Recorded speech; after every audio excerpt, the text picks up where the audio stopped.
తమిళనాడులో డీఎంకేకు మరో ఎదురుదెబ్బ తగిలింది. డీఎంకే నేతృత్వంలోని సెక్యులర్ ప్రోగ్రెసివ్ కూటమికి వైకో నేతృత్వంలోని ఎండీఎంకే గుడ్ బై చెప్పింది. చెన్నైలో జరిగిన పార్టీ సర్వసభ్య సమావేశంలో ఈ మేరకు తీర్మానం చేశారు. ఎన్నికల ఫలితాల తర్వాత అన్నా డీఎంకేతో ప్రభుత్వాన్ని ఏర్పాటు చేసేందుకు డీఎంకే ప్రయత్నించిందని ఎండీఎంకే సంచలన ఆరోపణలు చేసింది. డీఎంకే తమను ఎంతో అవమానించిందని ఆ పార్టీ అధినేత వైకో అన్నారు. ఇప్పటి వరకు ఆ అవమానాలను భరించామని, ఇక నుంచి ఆ పార్టీతో కలిసి నడవబోమని తెలిపారు.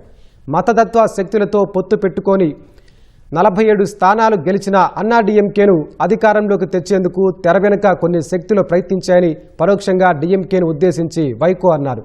తమ పార్టీకి చెందిన కొందరు నేతలను కూడా లాక్కునేందుకు డీఎంకే ప్రయత్నించిందని, అందుకే ఈ నిర్ణయం తీసుకోవాల్సి వచ్చిందని వైకో తెలిపారు. డీఎంకే మిత్రపక్షాలు చాలా వరకు టీవీకేకు మద్దతిస్తుండటంతో 2029 లోక్సభ ఎన్నికల్లో విజయ్ పార్టీ అత్యధిక సీట్లు గెలుస్తుందని వైకో జోస్యం చెప్పారు. ఇటీవల జరిగిన ఎన్నికల్లో ఎండీఎంకేకు చెందిన 2 అభ్యర్థులు డీఎంకే గుర్తుపై పోటీ చేసి గెలిచారు.